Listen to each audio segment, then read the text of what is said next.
प्रिय विद्यार्थियों, अपन अभिज्ञान शाकुंतलम के पंचम अंक का अध्ययन कर रहे हैं। पंचम अंक के प्रारंभ में शुरुआत में अपन देखते हैं कि राजा आसन पर बैठे हुए हैं और विदूषक का प्रवेश होता है। यानी विदूषक जो हैं, मांडव्य जिनका नाम है, वो प्रवेश करते हैं और संगीत शाला से आवाज़ आ रही है गीत की, जो कि हंसपदिका गा रही है। उस गीत की आवाज़ और उसका भाव सुनकर राजा का मन वियोग से उत्कंठित हो जाता है। तो राजा मन ही मन सोचता है कि क्या कारण है कि गीत के भाव को सुनकर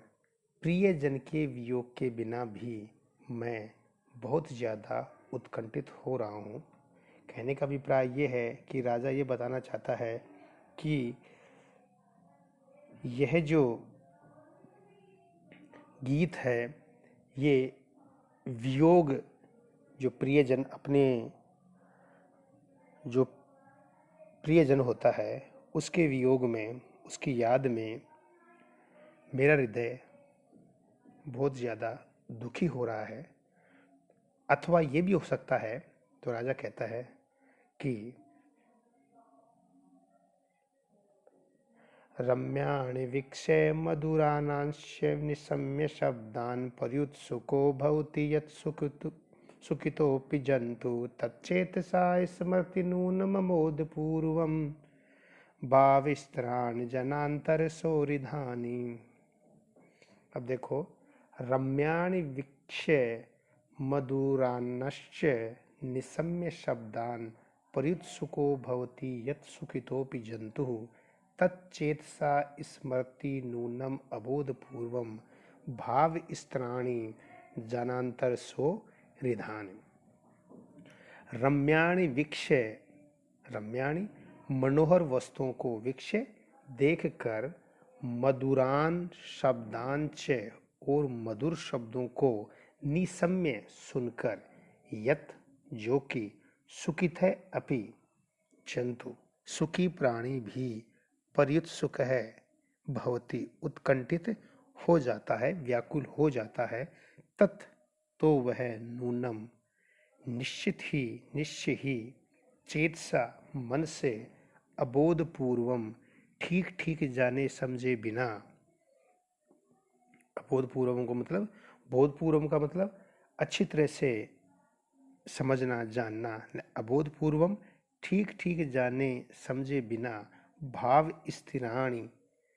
वासना संस्कार रूप में दृढ़ रूप से जो अवस्थित रहता है, जनांतर सौरिधानी पूर्व जन्म के प्रणय प्रेम व्यवहार आदि को स्मृति स्मरण करता है। तो देखिए, इसका अनुवाद इस प्रकार है कि मनोहर वस्तुओं को देखकर, अच्छी वस्तुओं को देखकर तथा मधुर शब्दों को सुनकर जो कि प्रसन्नचित्त जन भी अचानक से उत्कंठित हो जाता है, व्याकुल हो जाता है, तो वह निश्चय ही मन में बिना जाने समझे ही संस्कार रूप में दृढ़ता से जो पूर्व जन्म का, पहले से हमारे जो हृदय में, मन में प्रेम व्यापार आदि का स्मरण कराता है, इससे यह प्रतीत होता है। अब इस श्लोक, राजा मनी मन में सोचता है इस श्लोक के माध्यम से कि जब हंसपदिका संगीतशाला में गाना गा रही है, तो हंसपदिका द्वारा गाया गया गीत है, उसको सुनकर, उसका भाव जानकर राजा अपने मन में सोचता है कि रमणीय वस्तुओं को देखकर तथा मधुर शब्दों को सुनकर प्रसन्नचित्त व्यक्ति भी उत्कंठित हो जाता है। हालांकि उस व्यक्ति के सामने प्रियजन वियोगादि की चिंता नहीं रहती, फिर भी उसका मन अचानक से खिन्न हो जाता है, दुखित हो जाता है। इससे यह सिद्ध होता है कि मनुष्य अपने संस्कार रूप में सुदृढ़ स्थित पूर्व जन्म में किए गए प्रेम व्यवहारों को भी बिना ठीक ठीक समझे हुए भी अपने मन में स्मरण करता है। अतः प्रत्यक्ष कारणों की तरह स्मृति जन्य कारणों से भी व्यक्ति का मन उत्कंठित हो जाता है। कि राजा सोचता है कि मैं यहाँ पर तो जो मैं उत्कंठित हो रहा हूँ, प्रियजन का वियोग ऐसा कोई विषय नहीं है, तो हो सकता है कि पूर्व जन्म के व्यवहारों को, प्रेम व्यवहार को स्मरण करके ही शायद इस प्रकार से मेरा मन उत्कंठित हो रहा है, ऐसा वह सोचता है। फिर दुखी व्यक्ति भी उत्कंठा का तो कहना ही क्या, यही बात इस श्लोक में बताई गई है। ततः प्रविशति कंचुकी, इतनी देर में वहाँ पर कंचुकी का प्रवेश होता है। कंचुकी यह एक नाटक में पात्र होता है कि कंचुकी अंतःपुर में जो रनिवास होता है, रानियों का अंगरक्षक होता है, उनका संदेशवाहक होता है, और वह एक बूढ़ा या वृद्ध ब्राह्मण होता है जो कि लंबा कंचुक पहनता था, इसलिए उसे कंचुकी कहते हैं। कंचुक का मतलब चोगा या कुर्ता जैसा कोई वस्त्र होता है। हाथ में वेष्टि, वेष्टि मतलब लकड़ी, वेत्र दंड को धारण करता था, और वह सात्विक प्रकृति का वासना रहित सत्यवादी होता था। इस प्रकार से कंचुकी का प्रवेश होता है, और कंचुकी कहता है कि बड़े खेद की बात है कि अब मैं ऐसी अवस्था को प्राप्त हो गया हूँ। तो कंचुकी खुद की अवस्था के बारे में राजा को बता रहे हैं कि आचार इत्यवहितेन मया गृहीता या वेत्र यष्टिर वरोद गृहेषु राज्ञः काले गते बहुतिथे मम सेव जाता प्रस्थान विकल्व गतेर वलंबनार्था। तो अब इसका अपना अनुवाद देखते हैं। राज्ञः अवरोध गृहेषु इति अवहितेन मया या वेत्र यष्टि गृहीता सा एव बहुतिथे काले गते सति प्रस्थान विकल्व गते मम अवलंबनार्था जाता। राज्ञ अवरोध गृहेषु, राजा के अंतःपुर में, अवरोध गृह मतलब अंतःपुर में, रनिवास में, आचार इति कंचुकियों की तरह यह परंपरागत जो मर्यादा है, कौन सी, कि वेत्र यष्टि को धारण करना, यह मन में विचार करके अवहितेन, सावधान अथवा सशक्त रहते हुए भी, मया मैंने, या वेत्र यष्टि जो बेंत का दंड ग्रहीता धारण किया था, सा एव वह मेरे लिए अब अवलंबनार्था जाता, सहारे के लिए हो गई है। तो इसका अनुवाद इस प्रकार से है कि राजा के अंतःपुर में कंचुकियों की यह परंपरागत मर्यादा होती है कि वो एक बेंत का दंड धारण करते हैं, और यह सोचकर सावधान और सशक्त रहते हुए भी मैंने जो वेत्र यष्टि, बेंत का दंड धारण की थी, वह बेंत अब बहुत समय बीत जाने पर चलने में लड़खड़ाती हुई चाल वाले मेरे लिए सहारा हो गई है। यानी कि इसमें श्लोक में कंचुकी अपनी वृद्धावस्था के बारे में बता रहे हैं कि मैं इस प्रकार इतना वृद्ध हो गया हूँ कि अब जो मैंने जो वेत्र यष्टि, जो वेद का दंड धारण किया था मर्यादा के लिए, परंपरागत मर्यादा की, वो आज मैं इतना वृद्ध हो गया हूँ कि अब वो मेरे लिए चलने का सहारा हो गया। जिस प्रकार से बूढ़े व्यक्ति एक लकड़ी के सहारे चलते हैं, उन्हें सहारे की आवश्यकता पड़ती है, उसी प्रकार से कंचुकी यहाँ पर अपना जो वृद्ध अवस्था है, उस अवस्था के बारे में बता रहे हैं कि कंचुकी एकांकी चलते हुए अपने मन में सोचता है कि जब मैं जवान था, शक्ति संपन्न भी था, तो मैं रनिवास में अंतःपुर की मर्यादा के अनुसार, परंपरागत जो नियम है उसके अनुसार मैं बेंत का दंड को धारण करता रहा, परंतु अब बहुत समय तक राज परिवार की सेवा करने पर मैं वृद्ध हो गया हूँ, बूढ़ा हो गया हूँ। अतः अब चलने फिरने में पैर जो मेरे हैं वो लड़खड़ाने लग गए हैं, हिलने डुलने लग गए हैं, इधर उधर गिर रहे हैं। ऐसी ऐसे अवसर पर यह जो बेंत का दंड है मेरे लिए सहारा देने वाला बन गया है, कि मेरे लिए सहारे मात्र रह गया है। सारा मात्र दुख की बात है कि अब मैं बहुत ज़्यादा वृद्ध और दुर्बल हो गया हूँ। इस प्रकार से कंचुकी कहता है। कंचुकी इस प्रकार से अब राजा के बारे में, उसके कर्तव्य के बारे में बताता है कि भानु सकृद युक्तुरंग एव रात्रिन्दिवं गंधवः प्रयाति शेष सदेवाहित भूमि भारे षष्ठांश वृत्तेरपि धर्मेशः। भानु सकृद युक्त तुरंग एव गंधवः रात्रिन दिवम प्रयाति शेष सदैव आहित भूमि भार षष्ठांश वृत्ते अपि एष धर्म।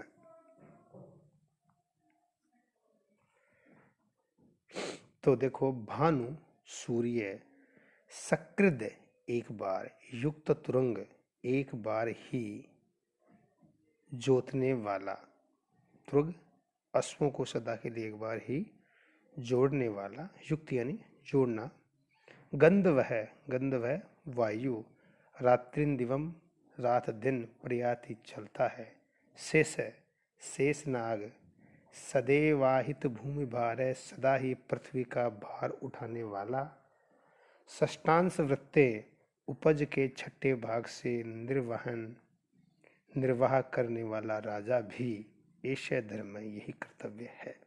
सूर्य एक बार ही अश्वों को जोतता है सदा के लिए, वायु दिन रात चलती रहती है, शेष नाग सदैव पृथ्वी के भार को उठाता है, उपज के छठे भाग से निर्वाह करने वाला राजा का भी यही कर्तव्य होता है। इस श्लोक के माध्यम से कंचुकी राजा को बताना चाह रहे हैं कि कंचुकी सोचता है कि इस समय राजा विश्राम कर रहा है। यदि उसे कण्व शिष्यों के, जो कण्व शिष्याएँ हैं, सारंगधर, स्वरध्वज, गौतमी और शकुंतला, उनके आगमन की सूचना दी जाए तो उसके विश्राम में बाधा पड़ेगी। परंतु फिर भी वह विचार करता है कि राजा के पालन रक्षण का भार धारण करने वाले राजा को विश्राम की चिंता नहीं करके सदैव अपने कर्तव्य धर्म का निर्वाह करना चाहिए। अब इसमें वो दृष्टांत दे रहे हैं कि किस प्रकार से सदैव अपने कर्तव्य का जो निर्वहन, अपने धर्म का जो निर्वाह कर रहे हैं। उसमें पहला बता रहे हैं कि सूर्य भी लोक रक्षण के लिए सदैव रथारूढ़ चलता रहता है। घोड़ों को एक बार जोतने पर घोड़े से जीते रहते हैं और वो चलता रहता है। हवा भी रात दिन बहती रहती है और शेष नाग भी सदैव पृथ्वी का भार उठाए रहता है। अतः प्रजाजनों से उनकी उपज का, जो राजा की प्रजा होती है, उस का राजा छठा भाग लेकर अपना निर्वाह करता है, जीवन यापन। क्योंकि कर के रूप में राजा छठा भाग जनता से लेता है,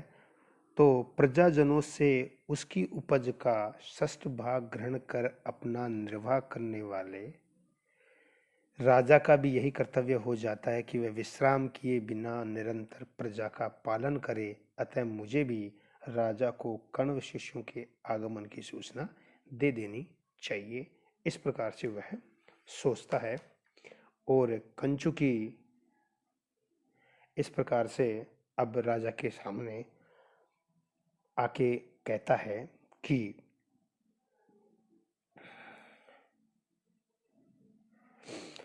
प्रजा प्रजा स्वा इव तन्त्रयित्वा निसेवते श्रान्तमना विविक्तं युत्थानि सञ्चार्य रविप्रतप्तः शीतं दिवा स्थानमिव द्वीपेन्द्रः। तो स्वा प्रजा प्रजा इव तन्त्रयित्वा श्रांत मना दिवा युधानि संचार्य रवि प्रतप्तः द्वीपेन्द्रः शीतम स्थानम इव विवक्तम निषेवते। स्वा प्रजा अपने प्रजाजनों को प्रजा इव संतान के समान तंत्रयित्वा अनुशासित करके अथवा शासन द्वारा सन्मार्ग पर लगाकर श्रांत मना थके हुए चित्त वाला दिवा दिन में युद्धानि संचार्य हाथियों के झुंड को इधर उधर छोड़कर रवि प्रतप्त है धूप से पीड़ित द्वीपेंद्र इसे कहते हैं गजराज को शीतम स्थानम इव शीत स्थान ठंडे स्थान में विविक्तम निषेवते एकांत स्थान का सेवन करता है। अपने प्रजाजनों को अपने संतान के समान शासन द्वारा योग्य मार्ग पर लगाकर श्रांत मन यह राजा उसी प्रकार एकांत स्थान का सेवन करता है जैसे दिन में अपने